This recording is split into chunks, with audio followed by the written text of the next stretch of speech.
Du coup, arrêtez de me regarder comme ça. Ben là, Bah non, une conversation. Ok, là. Non, vous pouvez me regarder. De toute façon, c'est filmé, donc bon. Ok, donc 3, 2, 1, go. Donc bonjour. Aujourd'hui, on se retrouve dans le 4e épisode du podcast Trait d'Union. Donc aujourd'hui, on a l'immense plaisir d'accueillir Air Ouverte. Salut. Donc Air Ouverte, de ce que moi je connais, c'est un espace d'accompagnement pour les jeunes de 12 à 25 ans.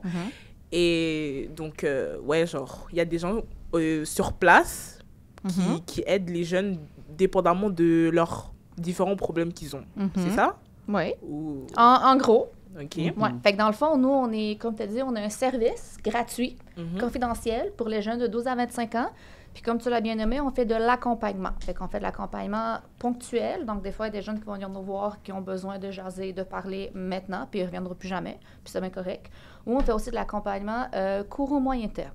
Fait que ça, c'est plus pour des jeunes qui vivent différentes difficultés.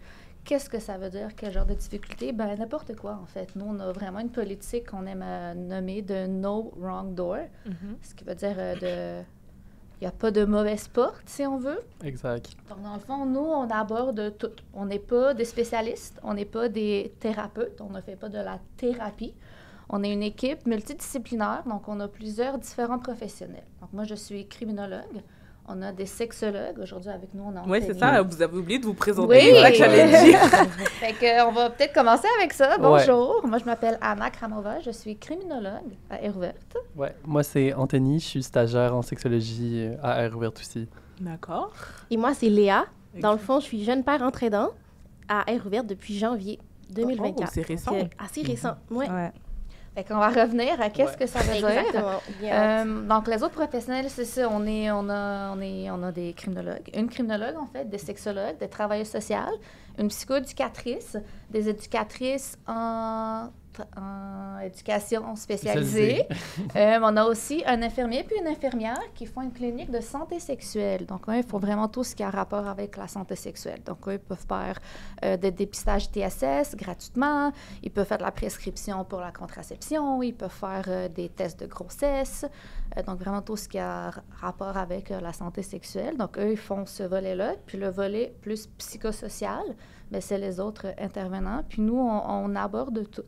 Fait que là, un jeune peut venir nous voir parce qu'il vit de l'anxiété, parce qu'il ne se sent pas bien, parce qu'il s'est chicané avec des amis, avec ses parents, ça ne va pas bien à l'école, il a besoin d'aide avec ça, se trouver un emploi, il a besoin d'aide pour se trouver un logement, vraiment tout.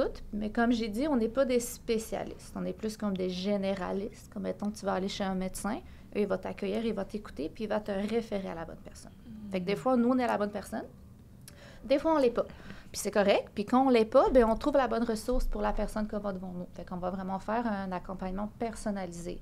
Donc, on va appeler l'organisme, on va offrir d'accompagner cette personne-là à son premier rendez-vous parce que des fois, ça peut être un petit peu intimidant, ça peut faire un petit peu peur, aller voir une personne pour parler des choses qu'on vit. Fait qu'on va l'accompagner avec ça. Est-ce que j'ai oublié quelque chose?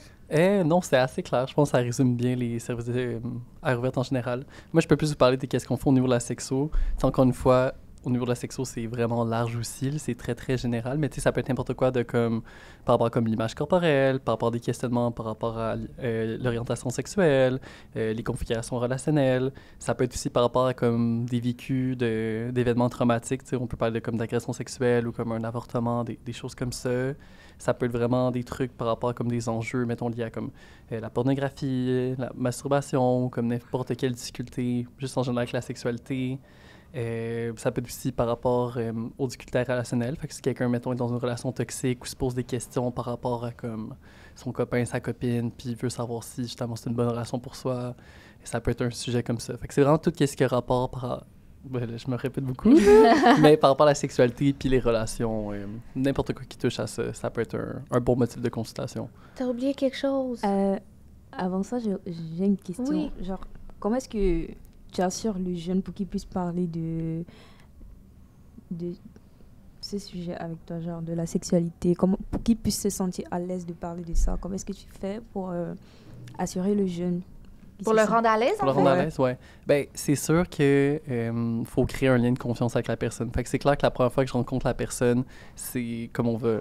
Souvent, on va parler un peu de tout qu'est-ce qui se passe dans sa vie. Puis des fois, le sujet va comme venir justement au fil des rencontres. Fait que justement, comme en établissant un lien, un peu comme quand tu fais un ami, ben, la première fois que tu rencontres quelqu'un, ben, tu vas pas parler des trucs les plus, les plus sensibles de ta vie. Ouais. Puis, ouais, vas-y. Et avant que le jeune il commence à entrer en contact avec vous, air ouvert, tout ça là, comment est-ce que les rendez-vous, comment est-ce que ça se passe pour que le jeune il puisse avoir accès à air ouvert? Est-ce qu'il prend rendez-vous ou il vient juste comme ça? Il pourrait, mais il n'est pas obligé. Donc, nous, on fonctionne avec des périodes de 100 rendez-vous. Donc, on a voulu vraiment rendre ça le plus facile, le plus accueillant pour la personne qui a besoin de venir chercher du soutien. Donc, nous, on a plusieurs sites où est-ce qu'on est ouvert. On a un site à Montréal-Nord, on a un site à Antique, puis on a des sites qu'on appelle des sites satellites. Donc, qu'est-ce que ça veut dire? Les sites satellites, on a une présence là-bas une fois par semaine. Donc, la Maison des jeunes Baudreau-Cartierville, ça en est un. Donc, on est ici les mercredis de 5 à 8. On a aussi une présence au Carrefour Jeunesse Emploi Saint-Laurent, au Groupe Conseil Saint-Denis à Villeray, puis en Place Jeunesse à Petite-Patrie. Villeray. C'est l'inverse. C'est l'inverse. Groupe Conseil Saint-Denis. Dans Rosemont. Dans Rosemont. Exact.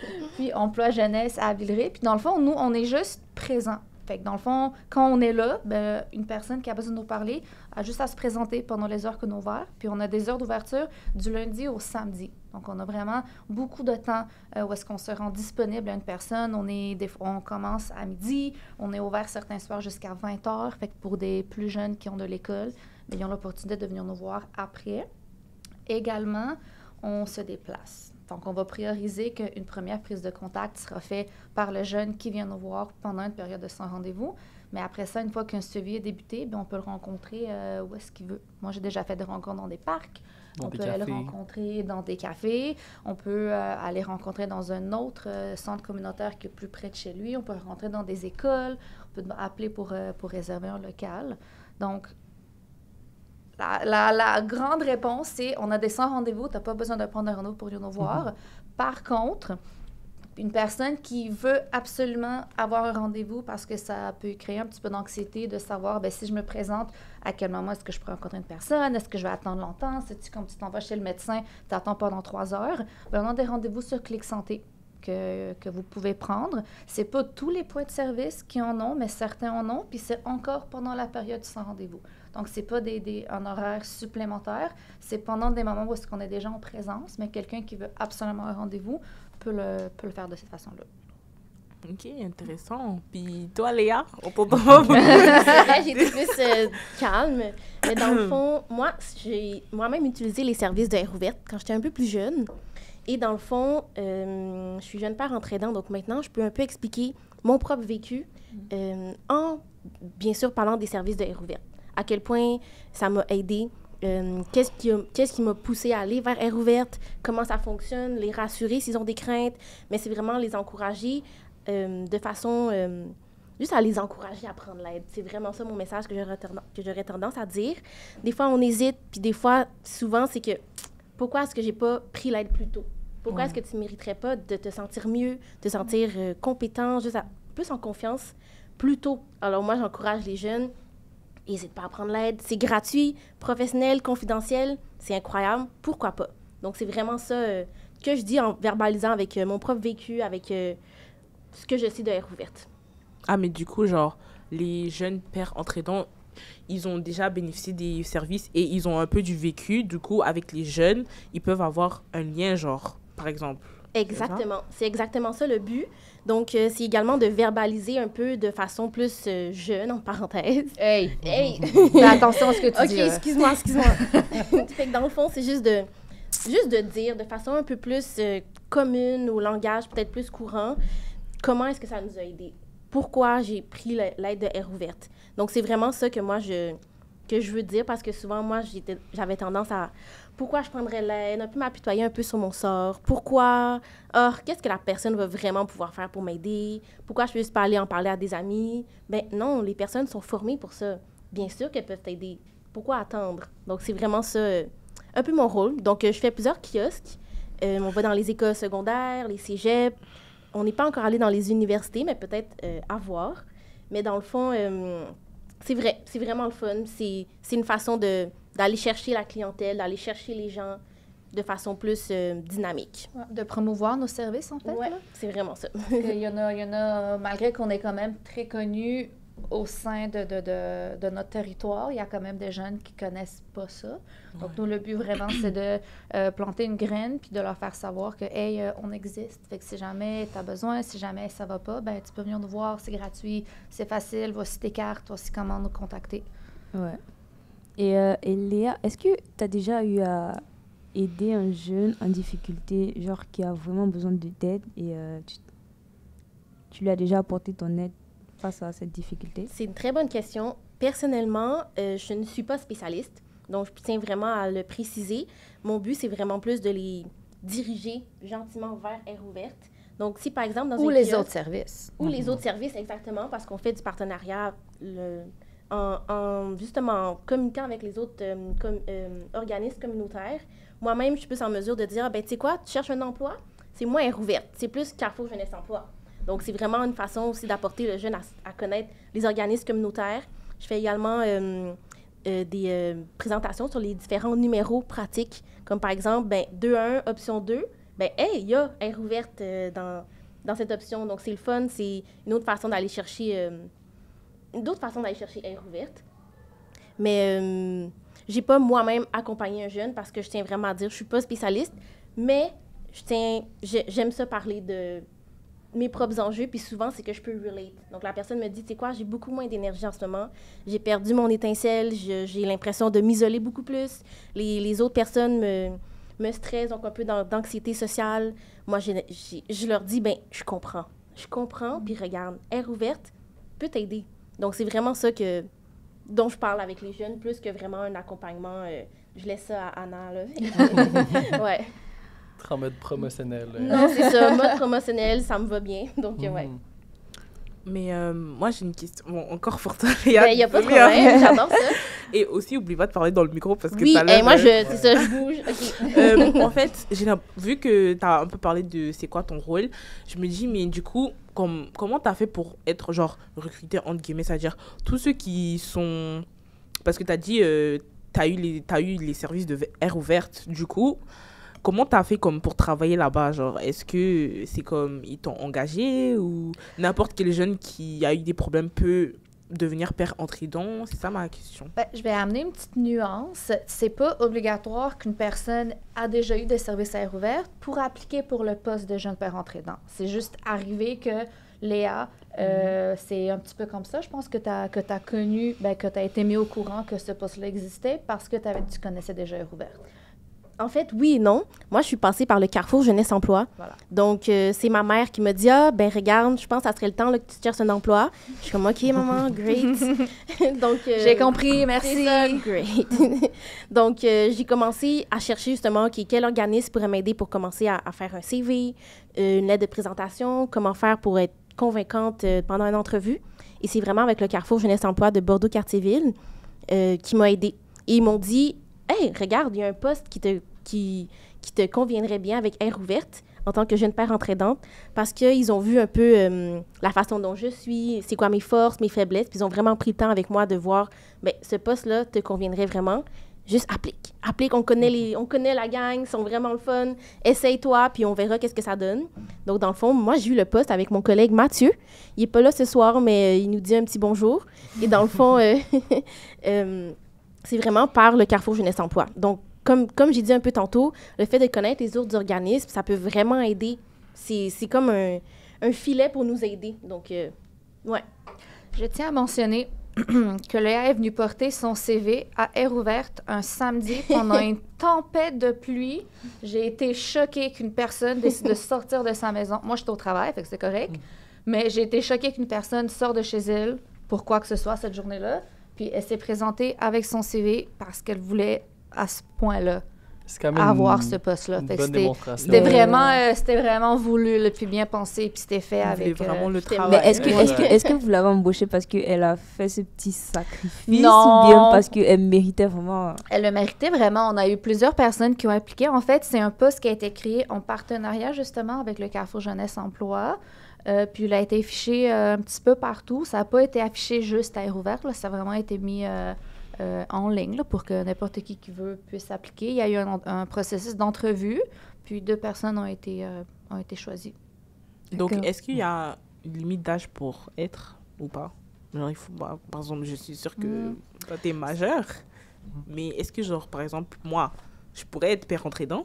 C'est une très bonne Très question. bonne question. Je n'ai pas la réponse pour toi. Oui, il y avait une limite d'âge. Ouais. Est-ce que toi, tu te rappellerais, ça serait quoi? Moi, je me rappelle pas. C'était pas moi qui étais en charge de ce beau processus-là. J'aurais tendance à dire que, puisque sur l'heure du dîner, il faut que je sois disponible pour aller faire des kiosques sur l'heure du dîner dans les écoles, c'est sûr que si, par exemple, un jeune du secondaire est à l'école, ça va être vraiment plus difficile.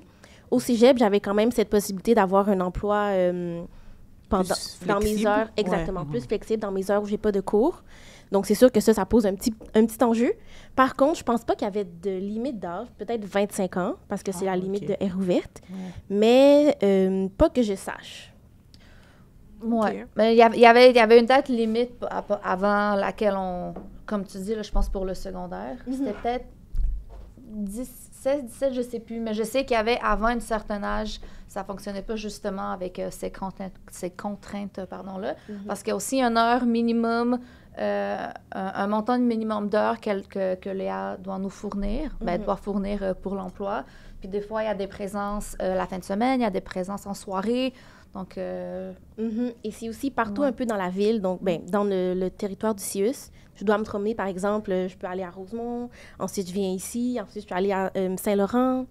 Donc, je dois me promener. Donc, c'est sûr que si je suis un peu serrée avec mes cours, par exemple, ou le fait que faut que je revienne parce que mon heure de dîner est terminée, ça va être un petit peu contraignant, mais pour vrai, j'ai l'impression que c'est assez flexible.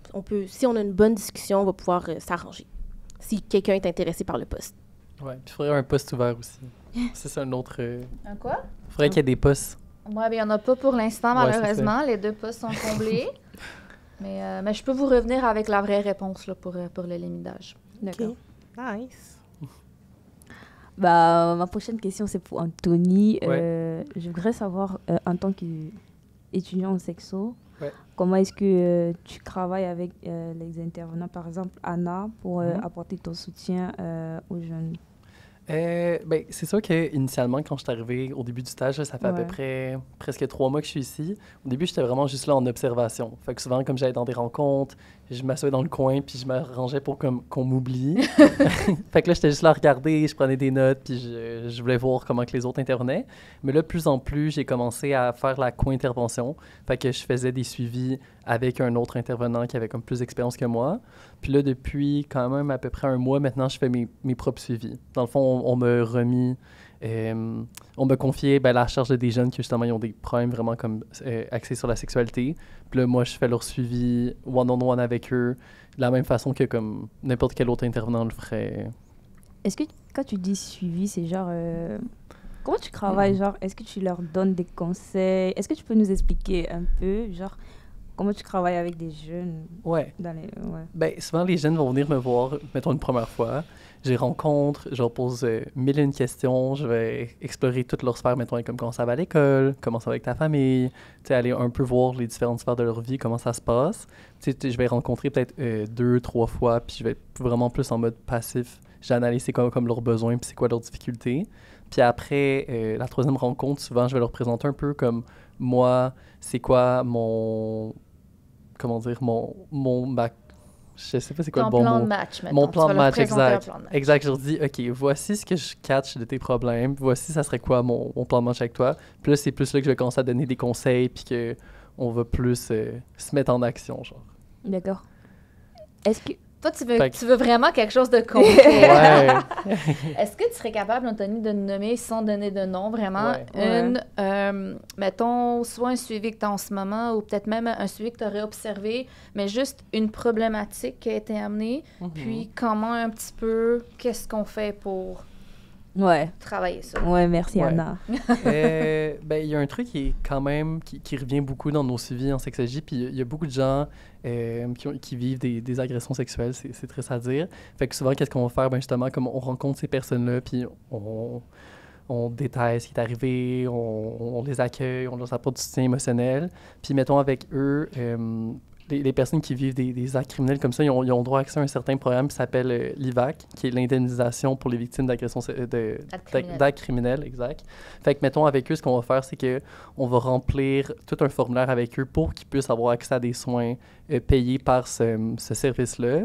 Puis pendant qu'on remplit ces documents-là, on va continuer à leur donner du soutien avec comme les difficultés que, justement, ce trauma-là va leur avoir apporté. Fait que, dans le fond, nous, on les aide à trouver comme un psychologue puis quelqu'un qui va vraiment pouvoir aller en profondeur. Ouais. Est-ce que des fois, ces victimes-là, vous essayez de les faire comme porter plainte? Bah, pas porter plainte, mais comme... Parce qu'il y a des fois des gens qui sont, quand ils sont victimes d'agressions sexuelles, ils veulent comme rendre justice, du coup, ils vont porter plainte. Mais est-ce que la plupart des jeunes que tu reçois, genre, ils ont peur de ça? Nous, c'est sûr qu'on travaille dans le sens de que la personne veut aller. Dans le sens que, comme si la personne, mettons, voudrait porter plainte, on va la supporter à 1000% là-dedans, puis on va l'aider dans les démarches. Si la personne n'a pas cette intention-là, on va vraiment pas aller, puis on va pas non plus encourager la personne à aller d'un côté ou de l'autre. On est vraiment là pour comme soutenir la personne dans comme ses besoins puis ce qu'elle veut faire. D'accord. Ouais. Donc pour vous, c'est vraiment comme ce que le jeune veut, vous essayez Exact. d'aller vers son... Exact. D'accord. Le plus important, c'est vraiment le besoin du jeune avant n'importe quoi d'autre, là. Bien dit.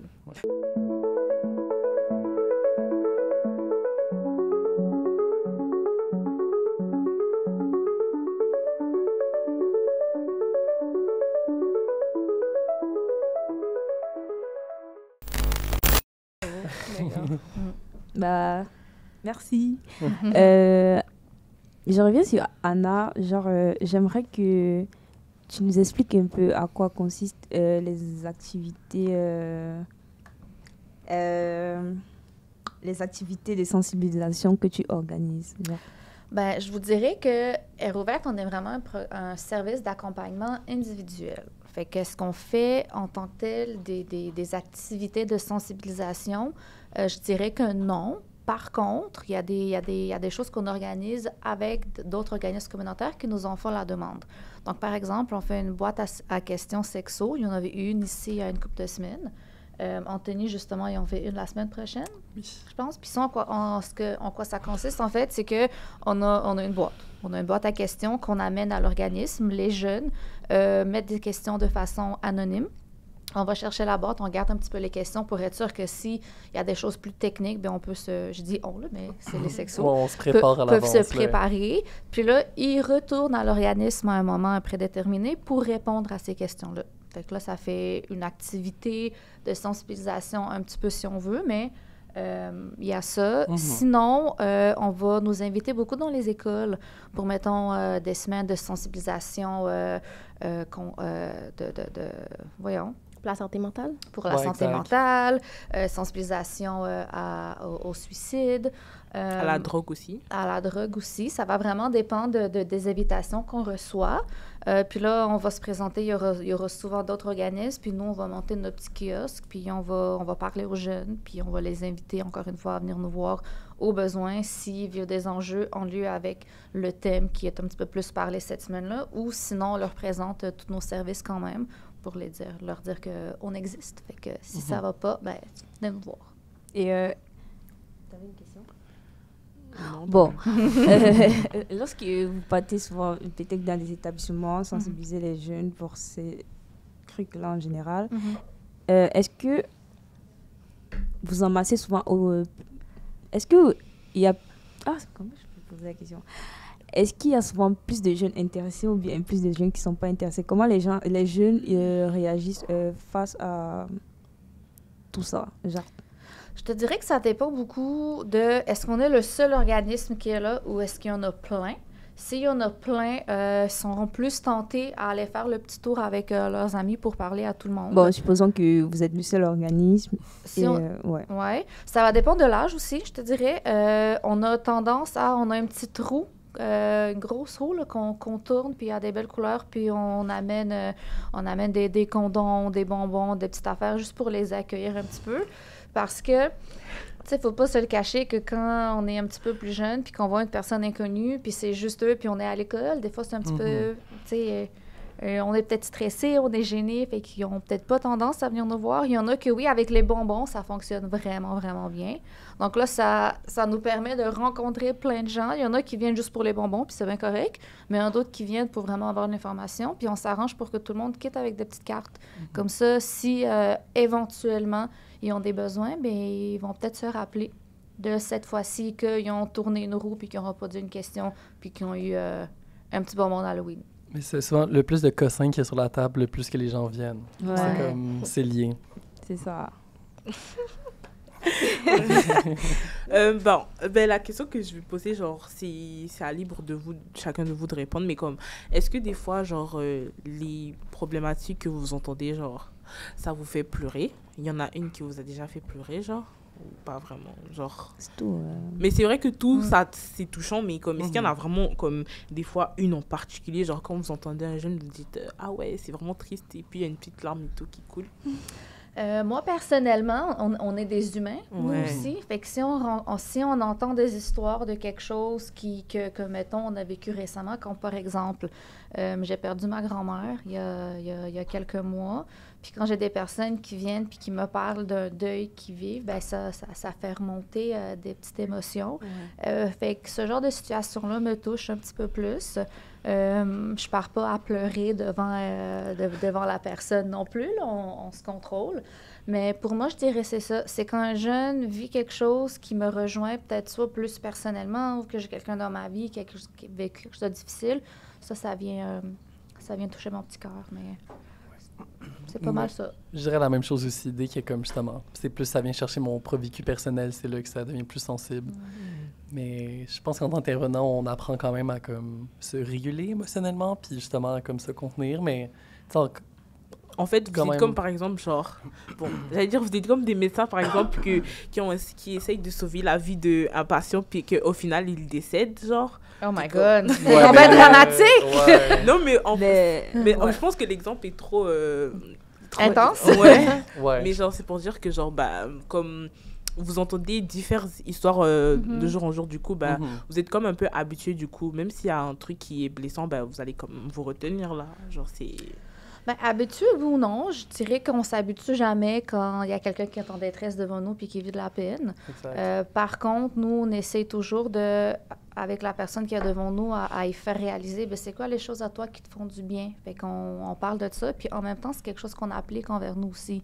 Si j'ai une rencontre, par exemple, que j'ai trouvée particulièrement difficile, je vais plus prendre soin de moi cette journée-là. Fait que je vais déjà avoir des choses que je sais qui vont faire du bien, comme mettons, je sais pas, lire un livre ou prendre une marche, écouter de la musique. Fait que c'est important en tant qu'être humain de prendre soin de nous puis de savoir c'est quoi qu'on peut mettre en place pour nous aider. Je pense qu'en tant qu'intervenant, d'autant plus. On espère qu'il n'y a jamais personne qui meurt devant nous, exact. Ça c'est certain. Ouais. Pour reprendre ton exemple. Mais moi genre je sais pas si vous... Mais du coup, récemment, c'est arrivé genre le 24 juin, genre la fête nationale du Québec. Il y a un petit jeune qui est décédé dans le parc et tout. Puis comme... C'est assez traumatisant, surtout quand t'as vu genre ce qui s'est passé du coup. Ah, toi, t'as vu ça? Ouais, elle aussi. OK. Est-ce que vous êtes allé chercher du soutien par rapport à ça après? Pas vraiment. On m'avait proposé du soutien, mais pas je voulais pas genre, parce que... En vrai, c'est pas tous les jeunes qui... Comme si on leur propose du soutien, qui sont à l'aise de parler. Comme ça dépend vraiment de comment tu as été élevé, puis les mentalités aussi. Genre moi, par exemple, comme si j'ai un souci dans ma famille ou quelque chose, je vais pas directement dire « Ah, et tout, je vais aller voir quelqu'un pour en parler. » Peut-être je vais me renfermer sur moi-même. Et peut-être c'est vrai qu'au long terme, ça va être comme un peu difficile, mais je vais pas tout de suite aller parler à quelqu'un, surtout quand tu viens de vivre quelque chose maintenant. Il y en a pour qui c'est un peu plus facile. Puis, J'aurais tendance à dire que je comprends, mais des fois, juste en parler à quelqu'un, ça fait en sorte que tu n'accumules pas. Parce que des fois, au cours de ta journée, par exemple, tu vis une énorme émotion. Ensuite, ça s'accumule. Puis des fois, au bout de la semaine, tu ne comprends pas pourquoi tu as encore une boule au ventre de cette journée en particulier, par exemple. Donc, des fois, prendre de l'aide ou juste en parler à quelqu'un d'inconnu, donc ça t'engage à rien. À Air ouverte, t'es pas obligé d'avoir un suivi. Ça peut être, par exemple, une seule journée. Pardon. Mais des fois, ça fait en sorte qu'au bout de la semaine, tu n'as pas cette boule au ventre. Ça peut être bien pour la suite de tes journées ou la suite, justement, de la continuation de ta vie. Et aussi, quand on reparle d'un sujet qui peut nous... qui est très sensible, ben des fois, le fait d'en avoir parlé, c'est peut-être un peu moins sensible, donc moins difficile d'en parler de fois en fois. Au bout de la ligne, tu as peut-être moins cette boule au ventre ou ce sentiment d'impuissance ou peu importe le sentiment qu'on peut sentir. Ça peut faire une différence au long terme. Ouais. Mais justement, ça, je trouve que c'est un des trucs qui rend ça plus facile en tant qu'intervenant à Air ouverte, c'est le fait que comme on a une équipe puis qu'on est plusieurs, c'est que dès que, mettons, on sort d'une rencontre qui a été particulièrement difficile, bien justement, on a comme d'autres intervenants sur qui on peut parler puis raconter nos trucs. Puis, mettons, je prends en comparaison, je travaille quand même pendant presque 1 an dans un organisme qui s'appelle En Marche 12-17, puis j'étais intervenant de nuit. Puis En Marche, ça, c'est un refuge pour les jeunes en situation d'itinérance. Fait que c'est beaucoup des jeunes fugueurs qui viennent, puis comme, c'est assez rough. Puis justement, le fait d'être comme tout seul dans mon bureau, de recevoir justement des situations qui étaient vraiment complexes, puis après de rentrer chez moi, tandis que tout le monde repartait travailler, vu que c'était le matin, mais moi, je finissais mon chiffre de nuit, il était 10 h le matin. Ben là, je trouvais ça vraiment lourd émotionnellement. Puis justement, j'avais personne avec qui raconter tout ce que j'avais vécu au courant de mon chiffre de nuit, là. Fait que justement, être entouré d'une équipe, ça rend ça vraiment plus facile au niveau émotionnel, là. Puis pour revenir à votre point, t'allais-tu parler? Oui, mais c'est correct. Tu gardes ça en tête. Ouais, je garde ça en tête. Pour revenir à votre point, tu sais, il y a des personnes qui, quand ils vivent une situation, ils vont avoir besoin d'en parler tout de suite. Il y a des personnes qui vont plus garder ça pour elles. Puis après ça, ils vont avoir le besoin. Il y en a qui vont parler avec une amie, il y en a que non. C'est vraiment personnel. Puis il n'y a pas une façon qui est meilleure que l'autre. Par contre, ce que j'aurais le goût de vous dire, c'est que si, à un moment donné, vous vous rendez compte que là, présentement, c'est trop, bien là, c'est important d'aller chercher du soutien. Puis, ce qui est important aussi, c'est de ne pas attendre jusqu'au moment où est-ce que là, ça va vraiment mal. Je pense que beaucoup de personnes attendent avant d'aller consulter pour que ça aille vraiment, vraiment pas bien. Mais j'ai le goût de dire que des fois, c'est trop tard. Puis des fois, on est tellement envahi, puis ça va tellement pas bien que ça devient encore plus difficile, puis qu'il y a tellement de choses qu'on sait comme pas par quoi commencer. Donc, tu sais, quand ça commence à aller pas bien, bien ça pourrait être un bon moment pour aller parler avec quelqu'un, pour tout de suite avoir des outils, des choses qu'on peut mettre en place pour s'aider, pour pas se rendre à ce niveau-là, parce que là, t'es comme, ouf, là, c'est trop. Le plus tôt, le mieux. Pas atteindre la limite, dans le fond. Ouais. Oui, je voulais rajouter un petit quelque chose que vous nous avez demandé tantôt. Quand on vit une situation plus difficile par rapport à quelqu'un qui vient voir les professionnels, les intervenants, comment ça se passe? Ouais. Est-ce qu'on a tendance à plus pleurer et tout? Moi, je suis pas intervenante, donc moi, j'aurais plus tendance à laisser un peu mes émotions aussi parler. Donc, si par exemple, il y a quelqu'un qui est vraiment triste ou qui vient de vivre quelque chose, bien sûr, je vais pas juste essayer d'être trop professionnelle. Je vais au contraire, ben non, viens, comme, pas nécessairement m'en parler parce que je suis pas professionnelle, mais si jamais il y a quoi que ce soit, je vais réagir de façon humaine aussi. Donc, moi, j'ai cette liberté, entre guillemets, de justement pouvoir plus réagir, pouvoir plus un peu m'exprimer, donner un peu plus mon point de vue qu'un intervenant. Puis ce qui est le fun aussi, c'est que oui, normalement, quand les gens viennent nous voir, c'est parce qu'il y a quelque chose qui va pas bien. Par contre, ce qu'on remarque, c'est que les jeunes, puis les moins jeunes, là, on va quand même jusqu'à 25 ans, mais ils ont tellement ce besoin de prendre leur vie en charge que malgré que ça va pas maintenant, mais ils se présentent, puis ils veulent travailler, puis ils veulent améliorer leur situation. Donc ça, c'est vraiment, vraiment le fun. Donc malgré que des fois, ça va moins bien, mais ils veulent, puis ils viennent, puis ils nous rencontrent, puis ils font du travail sur eux, puis là, tu vois à travers les semaines que ça va mieux. Puis ça vaut tout l'heure du monde. Là. Ça vaut le fait que des fois, c'est un peu plus difficile, mais juste le fait de les voir cheminer, puis de les voir partir, puis d'aller mieux, je vais leur prendre la détresse pour pouvoir voir le résultat à la fin. Puis ça a l'air peu, là, mais comme souvent, juste mettons en fin de rencontre, quelqu'un qui genre nous remercie, puis est comme « Ah ouais, ça fait tellement du bien. » C'est fou à quel point comme mon niveau de l'humeur, ça vient tellement me remplir de joie. Je suis comme « OK, je sais que j'ai fait de quoi de bien aujourd'hui. » C'est drôle que tu dis ça, Anthony, parce que nous aussi, donc je dis nous, moi et mon collègue Mathieu, des fois, on va dans les kiosques, on fait des kiosques, on va dans les écoles, puis plusieurs semaines plus tard, on revoit une personne qu'on a vue dans un kiosque qui nous dit wow, je suis tellement contente que vous m'ayez parlé des services de Air ouverte parce que je suis allée, j'ai reçu de l'aide, ça va mieux maintenant, par exemple, dans les examens. J'ai des conseils, j'ai des trucs qui m'aident beaucoup. Donc ça, là, ça fait comme un petit baume au cœur, c'est vraiment le fun. Même si on n'est pas nécessairement intervenant ou quoi que ce soit, c'est juste le fun de voir, wow, OK, quand je t'ai parlé d'Air ouverte, je t'ai donné la petite carte, t'es vraiment allé prendre le service, super, ma job est faite, check, trop bien. En plus, justement, par rapport à le fait que vous donnez des services de 12 à 25 ans, je sais pas, genre, j'ai l'impression que quand tu as genre 25 ans, genre, pour moi, tu commences à vieillir. Parce que c'est dans la catégorie des jeunes. Mais 12 à 25 ans, genre, j'ai l'impression que 25 ans, t'es vieux. Donc, genre, est-ce que, vous pensez que encore dans cette tranche d'âge-là, genre, 25 ans, c'est... Bon, c'est vrai, on a toujours des problèmes et tout, mais vous trouvez pas que, genre, 25 ans, c'est... quand même, genre, je sais pas comment dire, genre, c'est vieux, je trouve. C'est trop vieux pour avoir mais tu commences à vieillir. Mais... Oui, mais c'est des enjeux différents. Jeune adulte. Ouais, tu sais, quand on est plus jeune, c'est plus peut-être des enjeux dans les relations amoureuses, quoique non, là, ça arrive à tous les âges, mais mettons plus à l'école, plus des chicanes avec les parents. Ouais. Quand on a 18 ans, techniquement, on n'est plus considéré jeune, on est considéré adulte, mais dans les faits, on n'est pas vraiment des adultes. Il y a encore beaucoup de personnes de nos jours qui vivent à la maison à 18 ans, même jusqu'à 25 ans, parce que là, les loyers coûtent cher.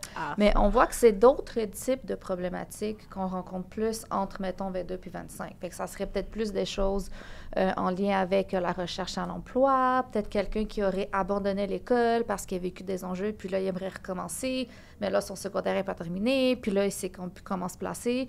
Fait que c'est d'autres types d'enjeux, mais c'est quand même des personnes qui ont besoin de soutien. Puis même quand tu arrives à 25 ans, comme t'as pas tout compris de la vie, puis même tu réalises que c'est ça. Mais vous êtes passés tous par là. Mais du coup, est-ce que genre Air ouverte, ça veut dire que vous pouvez pas accueillir des jeunes de plus de 25 ans? Exact, ouais. Non. Et est-ce qu'il y a genre... si ils ont plus de 25 ans, mais ils viennent quand même vers vous pour vous demander genre un peu d'aide et tout, vous allez dire non, on peut pas parce que tu n'as pas... genre tu dépasses 25 ans ou...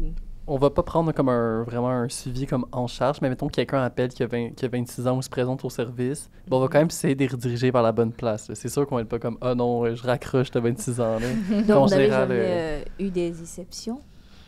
Je saurais pas dire. De prise en charge? Il y a des exceptions, oui. Mettons qu'une personne vient nous voir quand il est dans le début de sa 25 ans, mettons 25 ans et demi, puis là, on commence un petit suivi, puis mettons qu'on fait une référence dans un autre service. Mais là, la référence, ça peut être long pour la prise en charge. Fait que quand à 26 ans, on ne va pas fermer son dossier de là. On va continuer à avoir un petit peu. Mais quand il va commencer à approcher ses 26 ans, bien là, comme a dit Anthony, on va commencer à regarder pour, c'est quoi un autre service où est-ce qu'on peut te référer?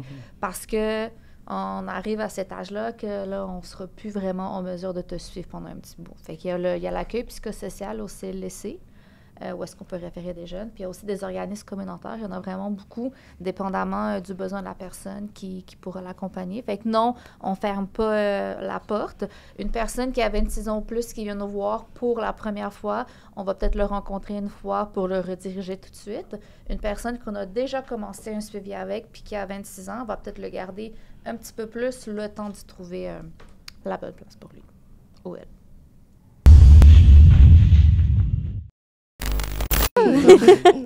Vous aimez vraiment votre travail et tout parce que ça se voit quand même vous parlez avec enthousiasme et tout, vous racontez surtout Léa. Ouais. Anna aussi. Alors moi j'aime vraiment mon travail. Ouais, j'aime vraiment ça. J'aime le fait que c'est des jeunes. Nous on a un service volontaire. Fait que les personnes qui viennent nous voir, c'est parce qu'ils veulent de l'aide, ils veulent du soutien. Fait que là, ça rend notre job beaucoup plus plaisante, beaucoup plus facile. C'est des personnes dont le besoin qui veulent améliorer leur situation. Puis, je vis pour ça, là, pour aider les autres. Fait que, et aussi, et aussi ça m'est venu tout de suite.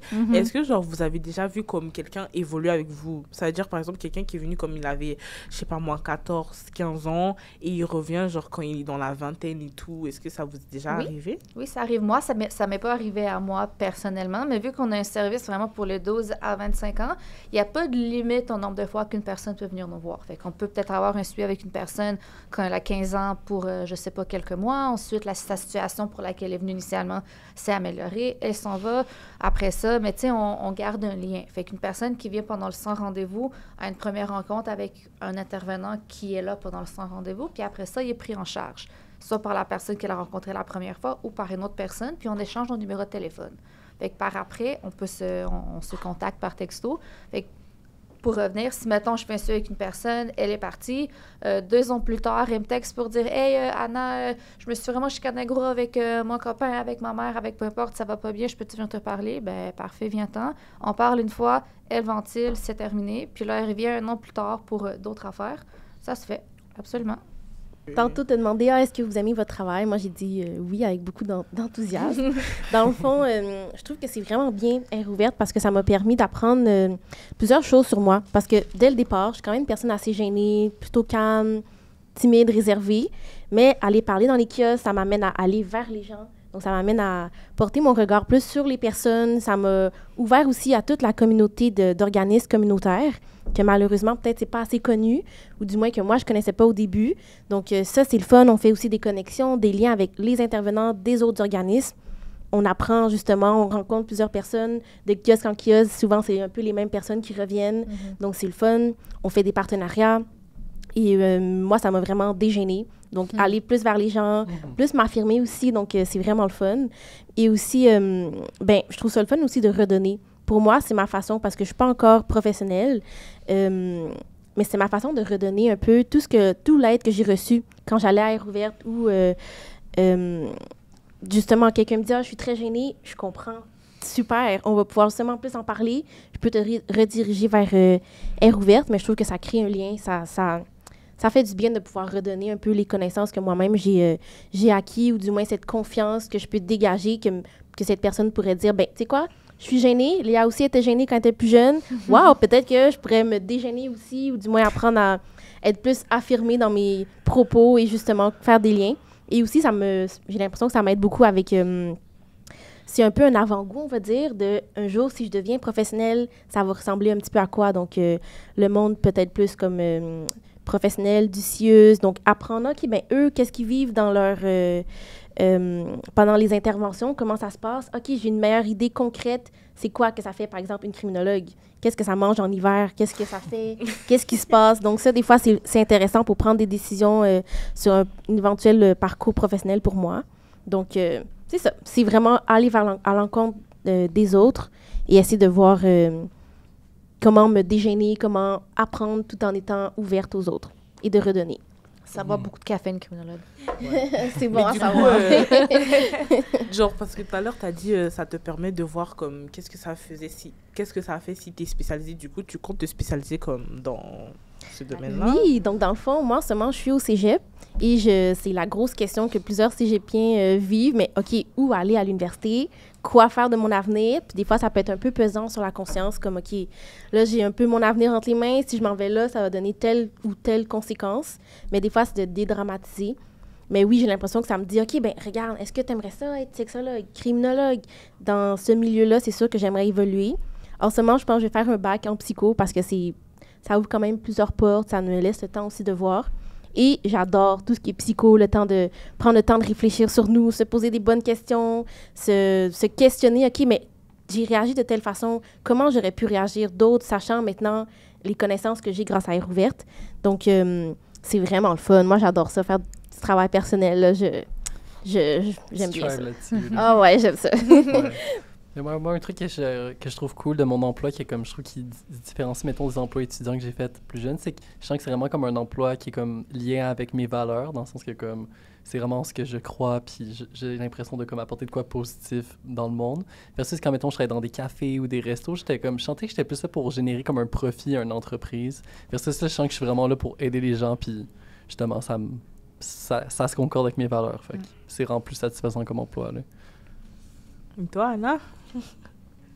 De quoi? C'était quoi la question? J'ai pas déjà répondu, Ouais, mais je pense qu'est-ce que que t'as j'aime déjà le plus répondu. de ma job? Ah ouais, c'est vrai. Mais, avec moi. Ok, Ouais. bon, dis-nous, quels sont les plus grands défis que tu as rencontrés dans ton milieu, genre?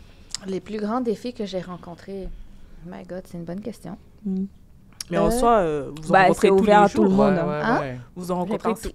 tous les jours un peu, non? Les défis, le fait Oui. Mais d'écouter les ils jeunes. sont plus grands défis, genre. Ouais. Et tu me poses une question, là, mon plus grand défi. Moi, je pense que j'ai une réponse à Oui, ça. vas-y. Ben, Vas-y, non? Moi, il y a l'aspect, qu'est-ce que je trouve qui est comme complexe de comme travailler dans la relation d'aide et tout, c'est que comme notre outil de travail, c'est nous-mêmes, dans le sens que comme il y a juste nous dans la salle. Fait que dans le sens que quand on va pas bien, puis devoir aider les autres à aller bien, ça devient comme vraiment difficile. Fait que quand tu as une mauvaise journée ou comme des affaires qui se passent dans ta vie, Tu dois mettre ça de côté. c'est ça, exact. Pour Puis des essayer fois, c'est de- pas toujours possible. Fait que je pense que c'est ça. C'était comme dealer de ma propre vie, puis celle des autres, c'est comme. Ça peut être complexe à jongler, là. Ouais. Bonne réponse. Du coup, c'est ça, Anna. Ouais. Vous partagez la même Ouais, on opinion. partage la réponse. Puis Attends, j'avais une idée pendant que tu parlais, je réfléchissais à quelque chose. Ce que je trouve difficile aussi des fois, puis ça fait partie de notre travail, en fait, là, nous, on a un service volontaire. Fait qu'une affaire qui est le fun, c'est que quand on a un suivi avec une personne, elle peut ne pas se présenter 6 fois de suite, puis il n'y a pas de dossier qui est fermé. On va continuer à la relancer, puis on va continuer à être présent. Moi, je trouve ça un petit peu difficile parce que je veux tellement aider, puis je veux tellement faire des choses que des fois, je suis comme, ben, j'étais prête, j'étais là pour toi, puis t'es pas venu, puis c'est correct. Puis comme a dit Anthony, on y va avec le rythme de la personne. Mais des fois, ressentir de la déception parce que j'ai l'impression que j'en ai pas fait autant que je pouvais, malgré que c'est pas juste moi, là. C'est pas moi qui va changer la vie de la personne. C'est elle qui va devoir faire des changements, puis faire des changements pour elle pour améliorer sa situation. Mais ça, des fois, je trouve ça difficile. C'est d'y aller avec le rythme de la personne, même quand des fois elle n'est pas prête. Puis nous, on veut tellement, mais des fois, c'est pas possible. Puis il faut être correct avec ça. Ouais. Et c'est ça, en fait, parce que vous allez dans le sens des jeunes. Ça veut dire que si une personne, peut-être elle vient vous voir une fois, mais que, comme tu as dit, 6 rendez-vous de suite, elle vient pas, peut-être, c'est pas comme si tu vas... tu peux le texter, dire, ouais, tout, t'es où? Ben, toi, tu vas un peu te sentir mal, mais c'est pas comme si tu pourrais faire grand-chose, parce que ça non. dépend vraiment de... Exact. Puis c'est sûr que je vais la texter, je vais la relancer. Si j'ai une inquiétude pour la personne puis qu'elle ne s'est pas présentée, je vais l'appeler, je vais la texter, je vais dire, écoute, tu t'es pas présentée, j'espère que tu vas bien. Écris-moi si tu veux qu'on reprend un autre rendez-vous. Mais on ne peut pas en faire plus que ça. D'ailleurs, ouverte, vu qu'on est volontaire, vu qu'on a un service de première ligne, on fait des interventions en faible intensité. On n'est pas un centre de crise. Donc, il faut vraiment qu'on s'arrive à la personne, puis à ses besoins, puis à son rythme, puis à où est-ce qu'elle en est rendue. Fait qu'on sera toujours présent, on sera toujours là quand cette personne-là sera prête à venir nous voir. Mais des fois, on veut plus que l'autre parce qu'on veut tellement aider l'aider. la personne. C'est ouais. ça, mais ça dépend pas de nous. Fait que ça, je trouve ça top des fois. Ouais. Et toi, Léa? Ouais, c'est une très bonne question. Moi, dans le fond, j'aurais tendance à dire, justement, un peu à cause que je suis un peu plus gênée, ça a été d'aller vers les autres. Donc, je prends un exemple qui m'est arrivé cette semaine. J'avais un kiosque au Collège Antique. C'est mon cégep en ce moment. Donc là, ça a été de, ouais, OK. Moi-même, je suis rendue au cégep. J'ai quand même un certain âge. Donc, j'ai 23 ans, alors que la majorité des gens du cégep, 17-18. Donc, ça a été de un peu leur avouer, regardez, je suis dans vos classes, je suis dans vos... Personne ne le sait vraiment, mais regardez, j'ai 23 ans. J'ai moi-même un parcours académique un peu atypique, on va dire. J'en parle ouvertement, mais cette réalisation de, oh, OK, je suis devant mes pairs, je suis devant les gens que je vais côtoyer, par exemple, demain dans mon cours, de leur avouer que j'ai 23 ans alors que tout le monde pense que j'ai 18. Je ne comprends pas. Mais ils me disent, ah, Léa, mais je suis contente finalement que tu dois... pas nécessairement comme ça, mais ils vont me dire, ben, waouh, je savais pas que tu avais 23 ans. Moi, regarde, j'ai 22. Puis le fait que tu aies 23 ans, de savoir que tu es quand même aux études, tu n'as pas arrêté, tu as continué, malgré que les jeunes sont, je dis les jeunes, tu vois, malgré que les gens dans la classe sont un peu plus jeunes, ben, ça m'a fait du bien d'entendre que, hey, toi aussi, tu l'as fait, ben, je suis contente alors moi aussi d'être dans mon cours, malgré que je sens un peu cette différence d'âge. Donc ça a été vraiment intéressant. Mais si je ne m'étais pas ouverte, peut-être que cette personne-là se serait moins sentie à l'aise autant au cégep, par exemple. Donc, ça m'a particulièrement touchée. C'était le fun. Ouais. Merci. Plaisir. Je pense qu'on a fait un peu le tour. Ouais. Il y avait une question, là? Non, c'est ça. Bah, Est-ce que l'histoire d'un jeune t'a déjà fait pleurer? Bonne question. Donc, on a été très ravis de vous recevoir. Ça nous a permis un peu de... J'espère savoir aussi c'est quoi. que Ben vous êtes oui. ravis, genre. Oui. Moi, Vous j'étais avez été vraiment ravis? contente de venir. Moi, je fais C'est les la gars. première fois que... Bon, pas Anna. Non, mais c'est vous, ça. c'est la Moi, première oui, fois c'est- que Mais vous moi, venez à la moi, je MDJ. connais Léa et Oui. Anna, c'est la première fois que je vois. Attendez, Anthony. moi, je viens ici puis je fais des rencontres dans le local, mais j'ai jamais fait de podcast. Moi, je fais juste regarder les micros. Fait que là, enfin, j'ai pu goûter un Ça petit se peu. voit Ouais. dès le C'est début. vraiment le fun. Merci d'être venu. J'espère que vous avez apprécié l'ambiance, vous aimez la MDJ. Il faut Oui. venir plus souvent. Yes. hein. Ouais. Ouais. Moi, c'est vraiment drôle, un petit fait. Quand j'étais un peu plus jeune, je travaillais comme sauveteur au parc de Mézy, qui est à côté. Donc, Oh. les longues heures de sauvetage, on faisait des 10 heures, puis on volait votre Wi-Fi, by the way. Là, c'est cool de voir. OK, ça, c'est l'intérieur. Ouh, c'est cool. Donc, Donc vous étiez jamais rentré? j'étais jamais rentrée. En fait, je suis venue faire quelques... les numéros pratiques, donc Le B temps 1, le temps 1. exactement. Donc, je suis allée présenter ça, mais je n'étais jamais vraiment rentrée. Donc, je le voyais autour de l'extérieur. Je suis rentrée dans le petit espace des sauveteurs avec plein d'araignées. Là. On était là en bas. Là. Fait que, ouais, c'est fun de enfin rentrer. Et Anthony, je suppose que c'est la première fois, là. Oui, j'étais jamais venu ici. Ça se voit, même tout Ouais. à l'heure, elle dit c'est où les toilettes? Exact, là, j'étais perdu. là. D'accord. Bah, merci beaucoup. Au Ben, revoir. merci de Merci à l'invitation. vous. Merci des belles questions. C'était Merci. vraiment cool. Merci. Au revoir. Bye Bye. bye.